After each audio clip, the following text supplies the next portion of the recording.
This is Christopher Sernaque hosting episode 9 of season 4 of the Current Topics in Science podcast. This podcast will address breaking scientific news in light of the origins debate and host interviews with scientists. This podcast is available on the following platforms: iTunes, Stitcher, Google Podcasts, Spotify, and iHeartRadio. Video recordings of the podcast will be uploaded to YouTube. Enjoy the podcast.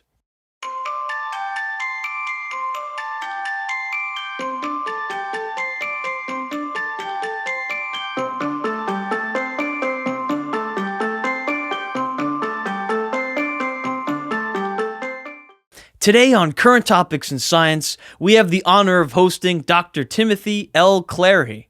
Dr. Clarey received his Associate's in General Studies degree from Delta College, his Bachelor of Science degree, summa cum laude, in Geology and Mathematics from Western Michigan University, and then he went on to receive his Master of Science degree in Geology from the University of Wyoming, and finally his PhD in Geology and Hydrology from the aforementioned Western Michigan University.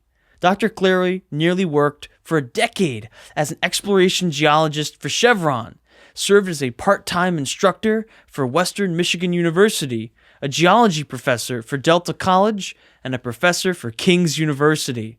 Dr. Clarey has written 20 technical papers on biblical creation and has also published 13 technical papers for various scientific establishments, such as the Geological Society of America. Dr. Clarey is currently a research associate for the Institute for Creation Research and is the author of several books, such as The Guide to Dinosaurs, Carved in Stone, Geological Evidence for the Worldwide Flood, and Dinosaurs, Marvels of God's Design. In this interview, we're going to be looking at how various geological formations came into existence.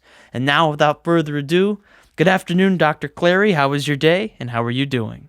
Good afternoon. It's been wonderful. It's been a wonderful day. And we're happy to have you on the Current Topics in Science podcast, Dr. Clarey. And since this is Current Topics in Science, we're going to quickly look at this week's current topic. This week, we're going to be looking at an article from Big Think. It's about a very strange rock formation, with some even calling it the strangest one on Earth. The title of this article is called "The Al-Nasla Rock Formation is Earth's Most Bizarre Geological Feature." What's amazing is that when you take a look at this rock, there is what looks to be a perfectly straight line down its center. A caption next to a picture of the formation in the article reads as follows: "The Al-Nasla Rock Formation, located in Saudi Arabia, is made of high-density sedimentary rock and shows significant evidence of weathering and erosion. However, the pedestal beneath it has eroded more quickly. The petroglyphs upon it are thousands of years old, and its extremely smooth fissure down its center is not yet fully explained." Dr. Clarey, what do you think of this rock formation, and do you have a favorite rock formation? Well, it is very interesting. I looked at the article myself and looked at the picture, and it is pretty fascinating. I've studied the geology of Saudi Arabia in those areas, but of course, this I kind of missed somehow. But it's not as atypical as it appears. I mean, there's a lot of features like this. They're very similar in geology. We have what we call fractures or joints in geology, and a lot of them are very vertical. And I think what we're seeing here is a geological joint that, as you eroded the rock underneath, the softer rocks underneath, probably more of a shale-rich rock, and this looks like a sandstone to me, that this particular sandstone slowly shifted a little bit, just kind of almost by gravity. Once it cracked, you had these cracks in there, probably when the rock was even much bigger. But weathering over thousands of years since these rocks formed, you finally get the crack to kind of widen, the rocks underneath are dissolving away, eroding away, and you have this sitting on a little pedestal, almost like a toadstool, they call them sometimes. And the rocks, I think, slid just a little bit apart because of that. And they're about to, in the future, maybe the next century or two, that one of them is probably going to fall over. Wouldn't be too surprising. We do see rocks like Arches National Park in Utah, where these big natural arches actually do break and pieces do fall down. And there was one a few years ago that made a big crack. Fortunately, nobody's underneath it. But this is really just an artifact of erosion. This is a remnant of erosion of a bigger sandstone layer that probably ran across this part of Saudi Arabia. And many of the rocks in Saudi Arabia are, in my interpretation, early flood rocks. And so this, I'm not sure exactly the age of this without looking into it, what layer this is supposed to be, but most of these are early flood rocks. And then they go through some even the later flood rocks, but it looks like a sandstone to me that has natural fractures, natural joints, because the rocks are brittle once they form into solid rock, they kind of crack. And they often get vertical fractures that are very, very straight. And it's kind of what I call a pseudo fossil in some ways. People find things that looks like a fossil, but it's not really a fossil. It just looks like this is really cool. There's no doubt about it. It's just formed by natural processes that broke the rock, and then it kind of separated a little bit because of what's happening underneath is starting to wear away, and I think it's slowly shifted a bit. So it is a really, really cool rock. There's a similar one actually in Canada, not quite as cool as this, where there was an igneous intrusion that came in vertically, and that intrusion eroded away. And you see these rock layers are now about a human body apart. They're still vertical, and it's very, very stunning. It's almost like it just opened up, and then you have these rocks underneath it. And so this fairly common phenomena, but this one is pretty spectacular. The rocks themselves, it being a young Earth creationist, I believe those rocks formed in the flood. And then as the waters receded, you have some remnants out there, and those remnants eventually, had these natural fractures or joints in them, and those joints broke, just like you see around the American West in Utah and other places. A lot of vertical fractures, like Zion National Park, you have these really vertical fractures go way up hundreds of feet. And those are the same sort of thing as this little remnant here. What's sad about the article, when you look at it, there's no scale. So usually, as a geologist, you'd have a rock hammer, you'd have something there for scale, or somebody standing next to it. I don't see any of the pictures where there's anybody next to it for scale. And so it could be a little rock, or it could be a massive rock. I'm assuming it's a massive rock that's split in half, but I don't know. Thank you for sharing that. And speaking of the rock formations, before we start looking at those geological formations, we're going to look at two competing timescale models. According to some, the Earth is 4.5 billion years in age, and according to others, the Earth is roughly 6,000 years old. The Encyclopedia Britannica states, the geologic time scale is the calendar for the events in Earth's history. It subdivides all time into named units of abstract time, called, in descending order of duration, eons, eras, periods, epochs, and ages. So, Dr. Clarey, which time scale do you hold to, and what evidence led you to believe that time scale was true? Well, first let's start with the Bible. I know it's not scientific evidence, but I believe the Bible is true. And so the Bible, when you read the genealogies in the book of Genesis, and you piece them all back together, and you piece into the genealogies given in later books as well, you come up to the conclusion that the Earth is around 6,000 years old, just like the early, scholars determined that, around 4004 BC, give or take a little bit. There's always a possibility of a little bit of time missing between some of these ages, and depends on the versions you watch. But I believe the Masoretic text is pretty accurate, and it shows, when someone was born, they give you the age of how old that ancestor was and how old that person was. And so you have about a 9-month gestation time is all you really have to slap around. Even if there's names missing in between, you still have the age of that person to when that person was born, and the age of that person, even if, it might have been the grandfather and you missed the father, it doesn't matter. The ages are still there between the grandfather's age at the time of the birth of the grandson, for example. So I think if you add those all up, you get around 6,000 years. If you didn't know evolutionary science, you didn't know what's been published in the last 150 years, and you read your Bible in early 19th century or before, you would say the Earth is 6,000 years old, because that's what the Bible genealogies give us. And I think they're there for a reason. But secondly, there's lots of science, and there's even more science in the last 20 years that has been found to show there is strong evidence that confirms that 6,000 years. So all you hear about in school, when you go to college, like I did, a public school, evolution, billions of years, millions of years, billions of years, they never tell you anything contrary to it. They just tell you, here's the days, everybody believes this, so you got to believe it too. And they teach it as fact. But it's not fact. It's all based on a series of assumptions. But let's go back first to the universe.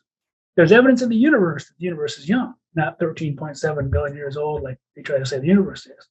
You look at spiral galaxies, they're spinning up and winding up way too fast to be even 1 billion years old. You look at comets. The comets can't even be 1 million years old. They go around the sun so much they lose enough of each time they go around. They last maybe 1 million years max. And you can look at blue stars. Blue stars are everywhere. Blue stars burn up their fuel, themselves too fast to still be there after billions and billions of years. So the people that believe in the Big Bang have to keep making, you have to somehow make comets out here in an Oort cloud, which they have no physical evidence of whatsoever, just to justify the young comets they keep seeing going around our solar system. Or they have to explain, there has to be ways we make new stars, making all these blue stars. But again, most of this is just theoretical. But there is evidence that the universe really is young. There's evidence that the Earth is young as well. If we look at the lack of erosion between layers, for example, we see layers laid upon laid during the flood. There's a little bit of, there should be millions of years between some of these layers, sometimes 160 million years between the Redwall limestone and the Muav limestone below it in Grand Canyon. And yet the line is perfectly flat, just like my bookshelves, just brick upon brick upon brick. There's no evidence of any gullies or erosion whatsoever. And you see this again and again and again as I study the rocks around the world. Most of the rocks are flat lying layers right on top of each other. And they might be tilted by later mountain building, that sort of thing later, but they're still flat lying layers. Occasionally there was some uplift and erosion, but again, the bulk of the Earth's sedimentary rocks are flat layers and flat layers and flat layers. And even if they got tilted, they're still flat layers and flat layers. They're all tilted, the same angles, that sort of thing. So to me, that tells you there wasn't a lot of time between layers. And if you look at the current rate of erosion, use the uniformitarian ideas of today's rates have always been the same rates forever and ever. If you look at how much erosion is happening today, you get about 40 feet per year, or 40 feet per million years. So 40 feet erodes away every million years pretty much everywhere, even if it's not a mountain. And it's probably even faster in the mountains where you have things up there, more surface exposure, that sort of thing.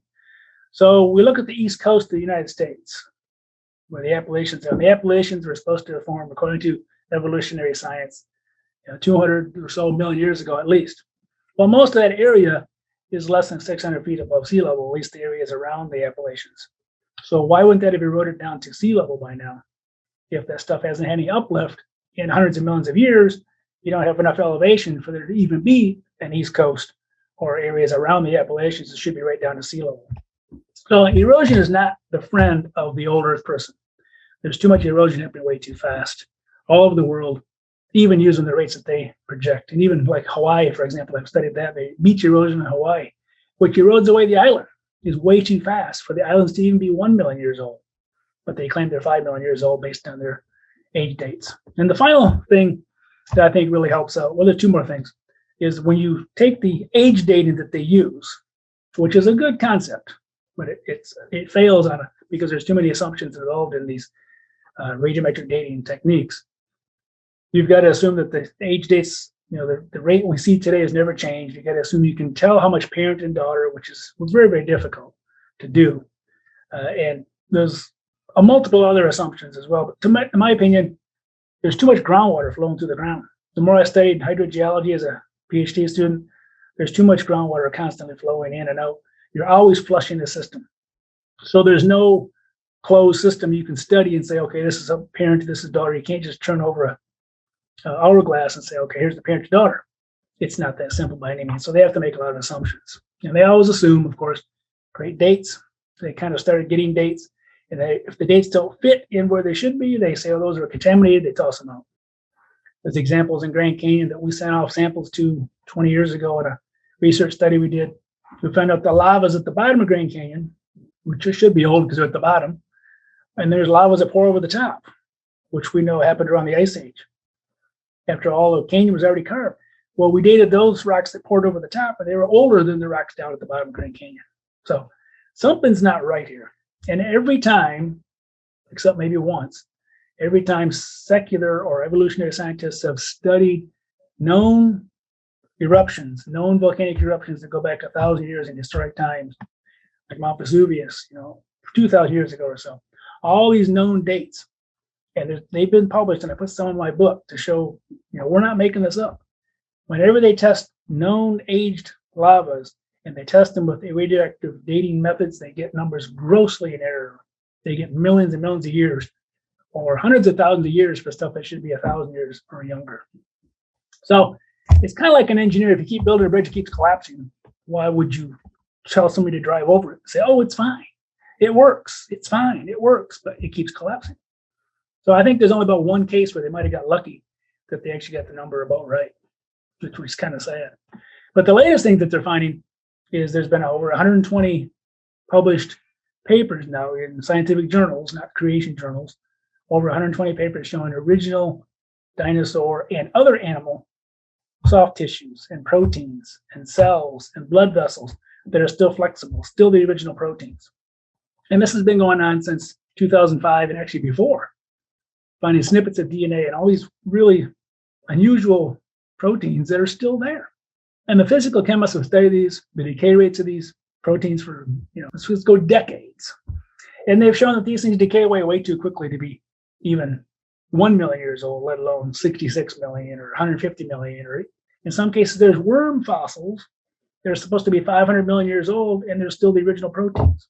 How do you have worm fossils that are still original proteins that are 500 million years old? How come that didn't decay? And it's not like they're in good conditions. These are in the rocks are exposed out there. Some of these dinosaurs they're finding these proteins in are in Montana where it's 100 degrees in the summer and 50 below in the winter, within a foot or two of the surface. These are not pristine conditions where you're locking them away. And most of those projected rates of decay are in pristine conditions. So to me, there's a lot of evidence that's coming in more and more and more in the universe, on our Earth. The rocks themselves, too much erosion, too fast to be old. The layers are laid down too quickly to show erosion in between the layers. And finally, the proteins and the soft tissues and these blood vessels and what appears to even be blood cells in the fossils that were buried in the flood about 4,500 years ago really do support the flood was 4,500 years ago and not millions and millions of years old. So there's a lot of information out there that shows scientific evidence for a young Earth, a young universe.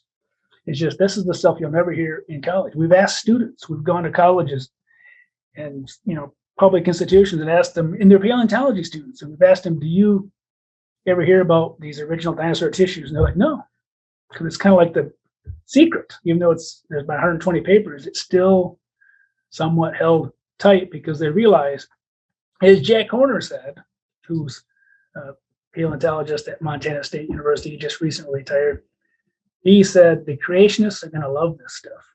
So he knew that once this got out, that this is strong evidence. So people wonder, is there evidence for young Earth? Yes. Evidence of young universe? Yes. It's just a matter of, you're not going to be told any of this in the public institutions. Dr. Clarey, I did have a question. It's not on the script, but I wanted to ask you this. You mentioned in your experience as a hydrologist, you said that basically something actually resets the system. So could you touch a little bit more on that? Well, you've constantly got groundwater flow. And so I didn't realize this even as an oil and gas geologist. It's kind of embarrassing. We don't really study fluid flow, and you should. To get your degree in geology, only hydrogeology students will take fluid flow, which oil kind of follows along the backs of the water and has to be migrated to the traps and things by the water flow, actually. But there's water flow everywhere all the time. Everywhere you go down below the water table, there's constant water in contact with the rocks, moving minerals in and out, moving bacteria in and out, everything's moving around down there all the time. The average rate of flow is about 50 feet per year. And so there's always groundwater flow. If you pollute something and spill something, it's going to migrate. It's going to move along, maybe not as fast as water because some of the molecules are bigger, but it'll be moving off your property onto someone else's property, and then you get sued for polluting their property. So a lot of companies have to put a lot of water wells protecting the pollution they've caused on their property to keep it on their property. And they have to pump tremendous amounts of water out to kind of make a hydrologic sink, almost like a drain that goes down to pull the water down so the water and the pollution stays on their property. Then they have to process that, whatever the pollution is. But there's constantly groundwater flow. And it seems like geochemists forget about this. You're constantly bathing the system with water, which dissolves things. Uranium dissolves actually really well, and it's found in these fronts in sandstone because it's so soluble. It's often found inside of dinosaur bones that are very porous. You get very radioactive dinosaur bones because the uranium collects in there as it moves with the groundwater flow. So you're going to move the uranium out of the system, and you're going to tell me you could date the rock using uranium when you don't know where the uranium came from. You don't know how much was there originally, because you don't just leave voids, you'll put in some other minerals in there. So everything looks like it's still solid, but yet you're replacing things constantly throughout geologic time. I argue throughout 6,000 years, they argue billions and billions of years, and which is even more, for lack of a better word, ridiculous to try to say you can tell what happened to that rock, how much it was altered over time, because you have a technique that would work if you had it perfectly pristine, if you didn't have anything coming in and out of the system. You had no loss, no gain. Now, to their credit, they've tried to plot up things in different isochrons and things like that. But even the isochron method is really just a mixing curve. You don't know what the end numbers are. So there's a lot of issues with the assumptions they have to make. They have to assume they can tell how much parent originally, how much daughter. They have to assume that age dates never change. They're finding now that even the rate of decay of some of these decaying minerals all is changes under different conditions. And so you can have a lot of things go wrong if you're trying to project what you measure today back billions of years. There's a lot of room for error. And so to stand there or to write or to say that these are factual numbers like the way they're written, to me is poor science, because you can't tell. You can't go back in time and see what really happened to that rock. Well, actually, Dr. Clarey, thank you for explaining those two different time models, because that's going to be important as we look at the different geological formations. And speaking of which, as a creationist, what do you think about the standard explanation for the rock cycle? So, for instance, National Geographic states, there are three main types of rocks: sedimentary, igneous, and metamorphic. Each of these rocks are formed by physical changes, such as melting, cooling, eroding, compacting, or deforming, that are part of the rock cycle. Granite and diorite are examples of common intrusive rocks. They have a coarse texture with large mineral grains, indicating that they spent thousands or millions of years cooling down inside the earth, a time course that allowed large mineral crystals to grow. Additionally, Wonderpolis, another educational website, states that over long periods of time, layer upon layer of sediments form, putting intense pressure on the oldest layers. Under great pressure and heat, lower layers of sediments eventually turn into rocks. Common examples of sedimentary rocks include sandstone, limestone, and shale. So, Dr. Clarey, do sedimentary, igneous, and metamorphic rocks take long periods of time to form? The simple answer is no. They just take the right conditions. And so you've got to have the right conditions. If you put anything under the right conditions, you can make rock really, really quickly. We've made rocks. You can compress rocks in the laboratory. You can cement things together in the laboratory. There was a guy up in Calgary I knew who's working for oil and gas business, and he swirled water through a sandstone tube, a metal tube that he filled with sand. He swirled water through it for a few weeks, and he pulled it out, and it fell out chunk. It was a solid piece of rock. So it had cemented up. So you have enough groundwater flow with enough minerals in it, you can cement rocks up and make sediment like sand into sandstone very, very quickly. And I think that happened as the waters were receding after the flood. But we need more research on that. It's like all of science. You can contribute this much, and then others have to kind of carry the torch as it goes along. But having a good time trying. But we also, this is an article I'm going to stick up here that I wrote. I don't know if you can see that or not. But it's an article on our website where this came out, I think, way back in 2020. There was an article that came out in a journal, and I wrote about it for an ICR news story, so to speak. But in Nature Communications, they published an article saying they can make crystals a meter long, 3 feet long, in just a couple of days. So you can grow these big, huge crystals in just a couple of days' time. And the scientists, of course, were astonished because they're always thinking in millions of years, and stuff takes millions of years to cool, et cetera, et cetera. they were able to form what's called a pegmatite, which are these big crystalline crystals that are at least about an inch or two big. But they were able to make meter-sized or 3-foot long crystals in just a matter of days. And so again, the right conditions can form pretty much, all what we see before us. Even the igneous rocks can cool quicker than they thought. Granites can cool quicker than they thought. They can come up faster. They show up as some of these granites intruded into the crust from the mantle, and they shot up within days, tens of kilometers within days. And there's been more and more studies like this that you can search the literature yourself, and others can search the literature. You'll see that this is really what they're finding now.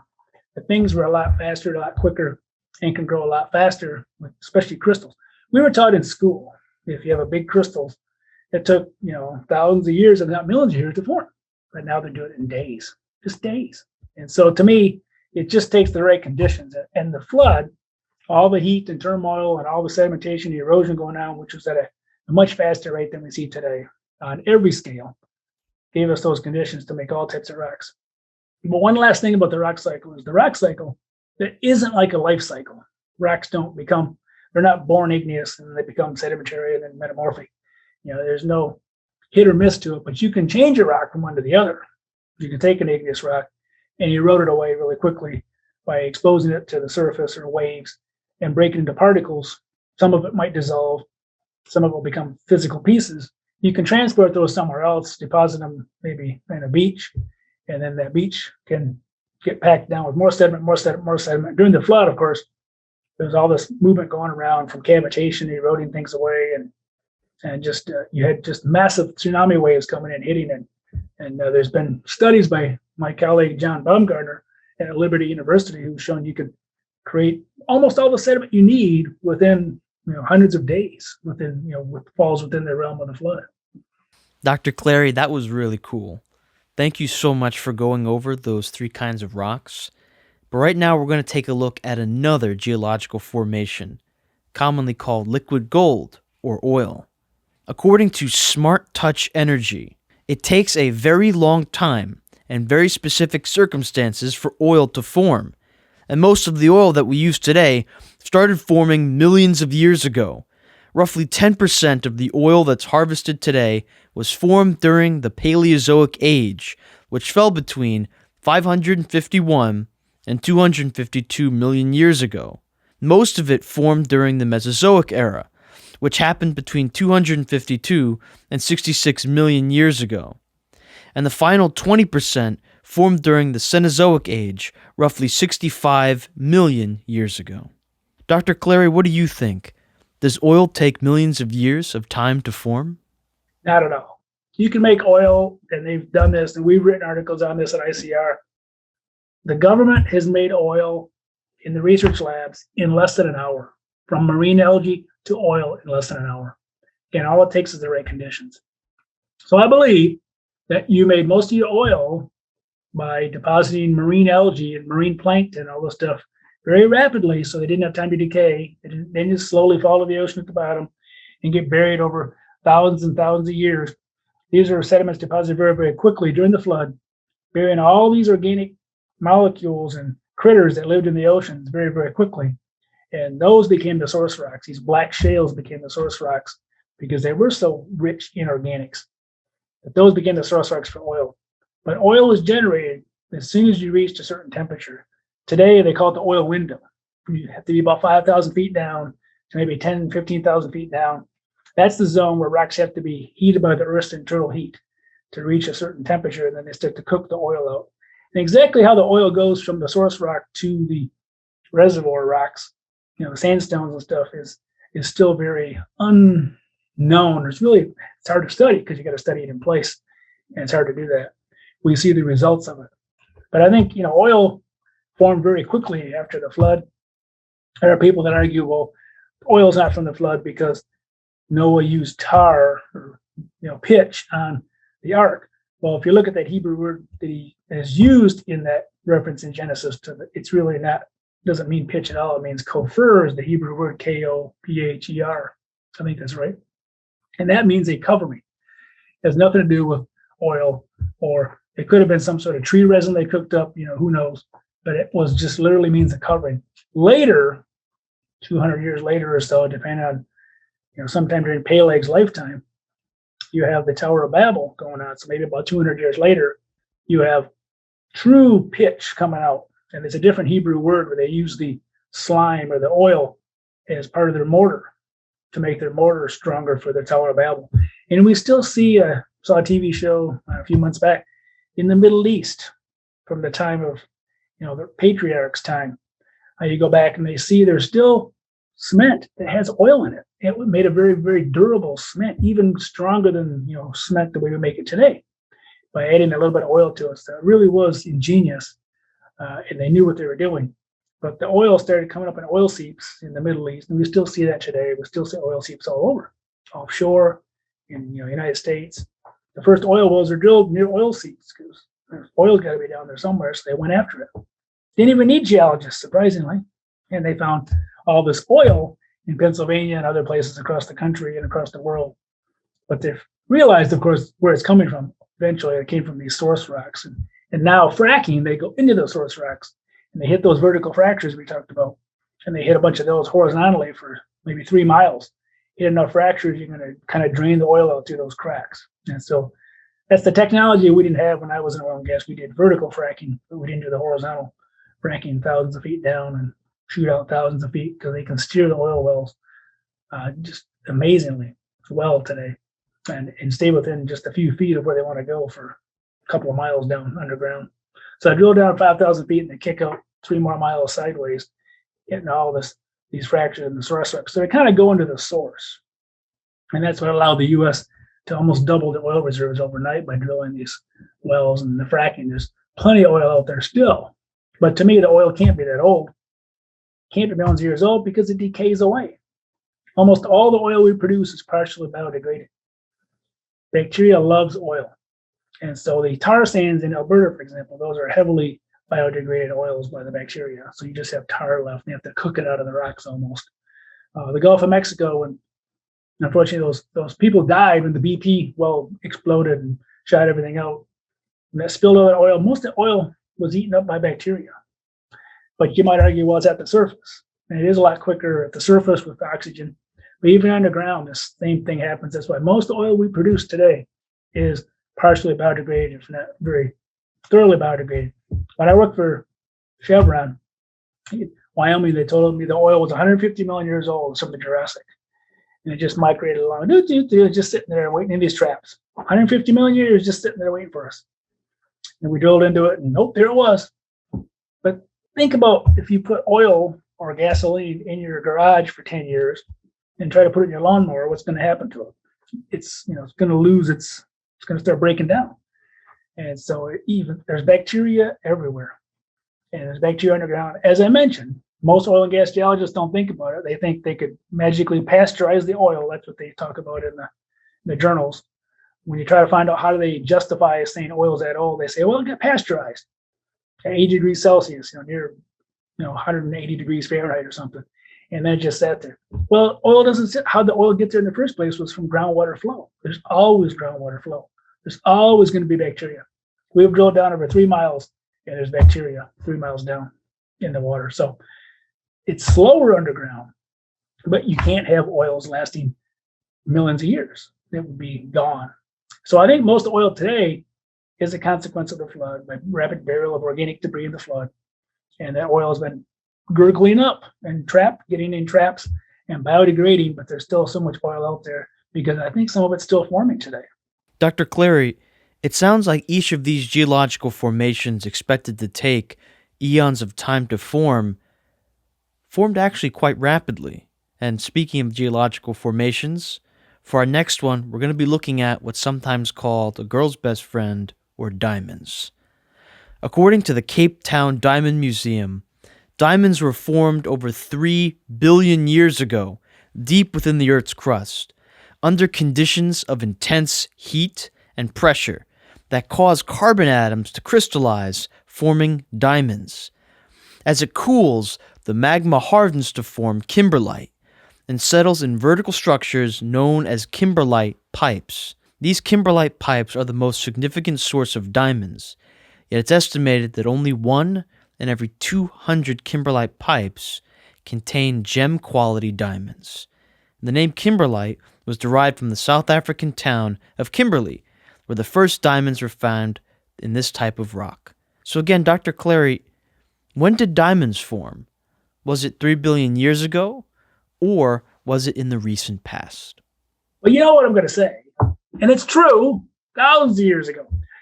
I think some of these kimberlite pipes, or sometimes they're called diatremes now, there's these explosions from the mantle, and so they shot up material from maybe 200 kilometers down or 120 miles down. That seems to be the conditions you need to make diamonds, although, again, like rocks, under the right conditions, you can form diamonds, in the laboratory. You can make small diamonds by intense pressure and intense heat. Mostly the pressure, you can take carbon and turn it from pencil lead, which is our graphite, turn that into diamond. So you go from the softest mineral, graphite, a 1 on the hardness scale, to diamond, a 10 on the hardness scale, the hardest natural substance. But again, most of these, like as you mentioned, do come out of these kimberlite pipes or the diatremes, and not all of them contain big enough diamonds to be gem quality. But I do believe that they're very young. And the basis of that is because we sent off samples, I think 8 or 10 samples of diamonds, to national laboratories and date them for carbon-14. And diamonds, again, being so hard, they're very hard to contaminate. And every one of these diamonds came back within, let's say 20 to 50,000 years old range. So it's measurable carbon-14 in all these diamonds. Every diamond we sent off gave us measurable carbon-14. And carbon-14 decays away very quickly compared to most geological techniques of age dating, where they have half-lives of 1 billion years or 500 million years. They decay really slowly. Carbon-14 decays away very quickly. 5,700 years or so, you lose half what you started with. And so there shouldn't be any carbon-14 in diamonds if they're really billions of years old. There should have been just nothing measurable whatsoever, but every diamond came back showing a fair high amount of measurable carbon. Now, the numbers came back 20 to 50,000 years or so. And that's the same number we get when we send off samples of dinosaur bones. We get 20 to 50,000 years old. You might say, but you've been saying all along the Earth, the flood was 4,500 years ago. How can these come back 20 to 50,000 years? Well, it's not a billion, or it's not millions, but we still believe that you're using today's carbon-14 ratio in the atmosphere to date things, the 1950 ratio. So they use the 1950 ratio or so. They project that back into the past and say it's never changed. And they know it has because they use tree rings and they've had to kind of squeeze the curves together to go back even about 2,000 years. And so I do believe carbon-14 works for the first couple thousand years, but after that, all bets are off. We don't know what the carbon-14 ratio was. And the pre-flood world, it's a pretty good chance that the carbon-14 ratio was a lot lower, less carbon-14 than there is today. Our magnetic field was stronger. That sort of thing protected us from the radiation that makes carbon-14 the upper atmosphere and trickles down. So it kind of gets a known equilibrium. Right now, you and I and your grandmother, whoever else is alive, all would show the same age because we're all breathing in and eating the same amount of carbon-14. And in the past, we assume that's the same rate, and we know that's not true. And so the further you go in the past, the more speculation you get. And so dinosaurs and diamonds come back in the tens of thousands of years old, which shouldn't be there anyway, should have nothing. All the contamination of the instruments. And the instruments are very, very precise now. They can measure things maybe back at the most 80 to 100,000 years old. And they would, they do all these techniques to try to show there's no contamination, but it's hard to contaminate a diamond. And so you got this diamond, you test it, you get this carbon out of it, and then shows measurable carbon-14. How can that be? But again, if it's pre-flood or earlier Earth carbon-14 ratios that you're looking at, you're going to get less carbon-14 in the atmosphere. You're going to make it look like it's really old already. And so you can get something that's about 10 times older than what we think it really is. And so it all depends on the ratio in the atmosphere. Pre-flood, we think was likely there was a lot less carbon-14 compared to the carbon-12 and carbon-13 isotopes. And so when you measure carbon-12 to carbon-14 and flood rocks, you generally get 20 to 50,000 years old, something in that range.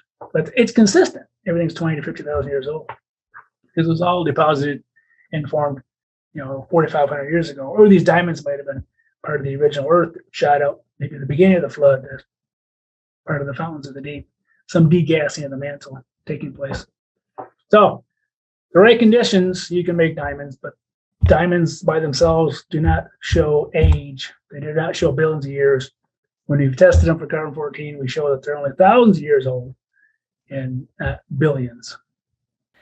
Actually, we're going to be talking about now one of my favorite rock formations. When I was in elementary school, there was a geologist that came and they visited to help us crack open geodes. And so I've always found them to be fascinating. Dr. Clarey, according to livescience.com, there's a geode that is 2 million years old. Their article says, ultimately, the researchers narrowed down the geode's formation to a window of about 2 million years. Not bad for the 4.5 billion year old calendar of geologic time. The crystals must be at least 60,000 years old, the team found, because that was the youngest age of a bit of carbonate crust growing on one of the largest crystals in the geode. Since the crust is on the outside of a crystal, the crystal below must be even older, Garcia Ruiz explained. Dr. Clarey, is it true that this geode is 2 million years in age? How are geodes explained in the 6,000 year timeline? Well, first, let me go back to the carbonate crust that they tested. They must have used and maybe a uranium lead method. There's ways to use uranium that gets trapped in carbonates. But again, they're basing on the assumptions that they can project back these decay rates. They can tell exactly how much parent and daughter isotopes are there in the first place. And so you go back to that whole system where when they finally do test these unknown ages, they never get the right answer. So they're telling you that this is the age, 60,000 years old, but then they're trying to say these are at least 2 million years old because crystals grow slow. And as we talked about earlier in this podcast, they found in 2020, 1 yard, 1 meter long crystals can form in days. And so geodes just need the right conditions. I hate to keep saying that, but under the right conditions, you can pretty much do all this geology. And the flood gave us a lot of that. But all you need is gas bubbles. Like in lavas, in many cases, you get gas bubbles that will form these circles of empty space in lavas. And you can see this even in Hawaii today. They're generally pretty small. But there's a lot of these huge geodes down in Brazil. They have amethyst crystals in them. They're as big as you and me. We can almost climb inside some of them. And so these lava flows that form in the earth doesn't like holes. God has processes in the earth where groundwater circulates around. And even though caves dissolve, they're also depositing some of that material back in to make this true, stalactites and stalagmites and things like that, fill them back in. And so geodes are the same thing. They're these holes where something maybe dissolved away, or there was a gas bubble in a lava, and you fill those in by groundwater flow, even through that rock, solid igneous rock that crystallized. You still have groundwater flow going through there. It just goes a little slower maybe than to a sandstone. But you do have groundwater flow that slowly fills those crystals in. Whatever the groundwater is carrying, that's what the crystals are going to show. And sometimes the groundwater will change a little chemistry and you get different colors. And you get, things called agates and things like that are really pretty spectacular, pretty cool, and make a nice little semi-precious gemstone. But geodes themselves are not telling you the earth is old. They're not telling you that geode is millions of years old. That's all built into the story of deep time that they have to tell because they need time for evolution to have a chance of happening. And even if they gave it, in my opinion, trillions of years, I don't see how evolution could actually happen. There's nothing in the rock record that shows anything evolving in anything else. It's just a record of new things showing up, fully formed, ready to go, throughout the entire rock record from the Cambrian explosion upward. And even sometimes below that in places where you just suddenly see all forms of life. Eyeballs are suddenly there. Limbs are suddenly there. Dinosaurs are suddenly there. All different types of dinosaurs are suddenly there, layer upon layer upon layer. Very consistent. Even though the flood was global and chaotic, there was order to the depositional patterns, to the fossils and to the rocks and to the sediments that God was designing. And he was building in all the oil critters to make us oil for our generation to use. He was building the coal for our generation to use for energy, knowing that we would need this right today, right now.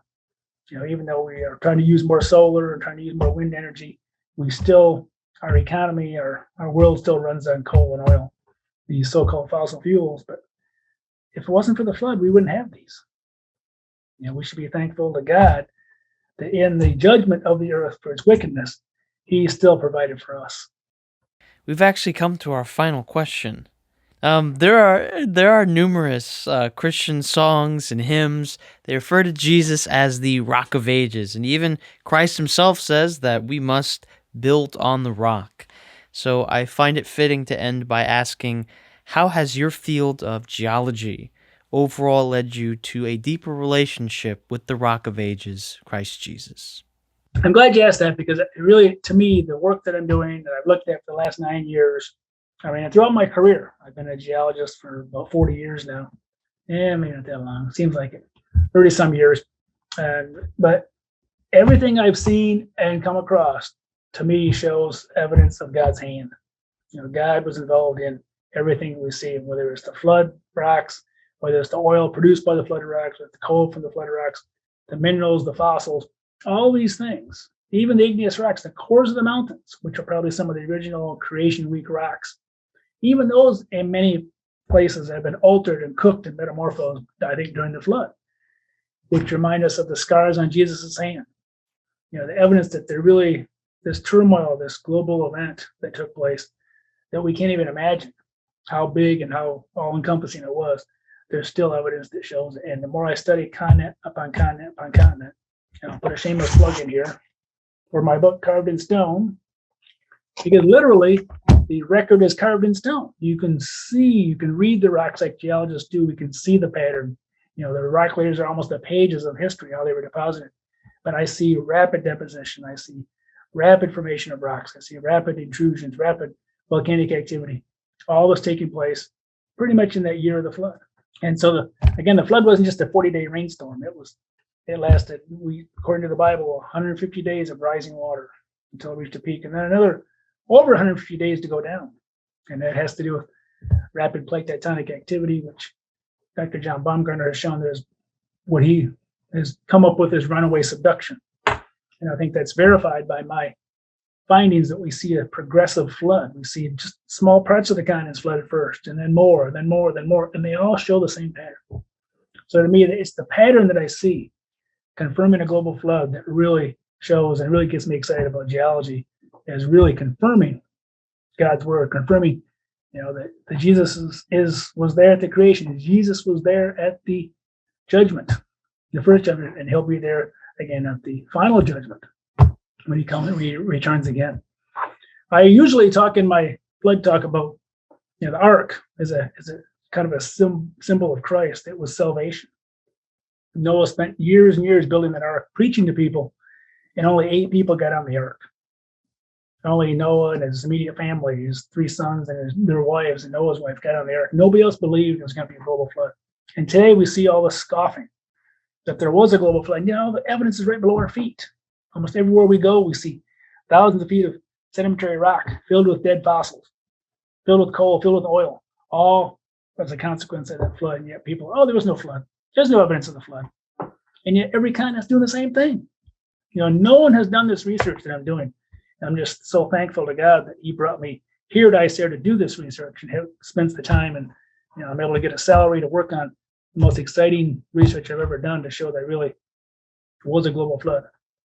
But yet, that door was open for decades. People could have walked in. There was a lot of room on the ark. But God had a plan. He had a plan that he himself would come in the form of Jesus as a baby and grow up and preach. And he would die a horrific death on the cross. And that death on the cross, of course, paid the price for us, for me, for you, for everybody listening. Paid that price once and for all. All we have to do is believe. He's the door of salvation today. Back in Noah's time, if you walked through that door, you were saved. Once that door shut, the fates were sealed of all the people that didn't get on the ark. And there might have been 1 billion people on the earth at the time. They all perished in the flood by day 150. It must have been an awful 150 days, seeing the water rising higher and higher and higher and higher. Most humans are probably alive up until the last 10 or 15 days even, just huddling on the highest ground. And eventually the waves went over the top and washed them all away. They probably tried to build little boats, but they weren't big enough for those tsunami-like waves coming across. Only those on the ark were saved. And today, when you're on Earth, we have a chance. As a living human created in God's image, we have the opportunity to accept Christ, walk through that door of salvation by believing in him as our salvation, our creator, our judge, but also our friend and our Savior who adopts us as his own if we just walk through that door of salvation. So we will be saved from the future judgment. The other people will all have to go through the white throne judgment, they call it. Our sins will be forgiven because we believe on Christ who paid it all. He opened that door of salvation. We just have to believe. And so just like the door of the ark when it was shut, their fates were sealed. They couldn't reopen the door. God shut the door. And so our lives will end. We don't know how, we don't know when, but we have to make that decision while we're alive. I choose Christ. Dr. Clarey, thank you very much for your time. It was an absolute joy. And to our listeners, thank you very much for taking the time to learn with us on current topics in science, where scientific discoveries are examined in light of the origins issue. You can find Dr. Clarey's biographical information, his books, the website to ICR, and the Creation Store in the description. Please share and subscribe to the Current Topics in Science podcast. It's available on iTunes, Stitcher, Google Podcasts, Spotify, and iHeartRadio. Thanks again for listening, and remember, the truth saves.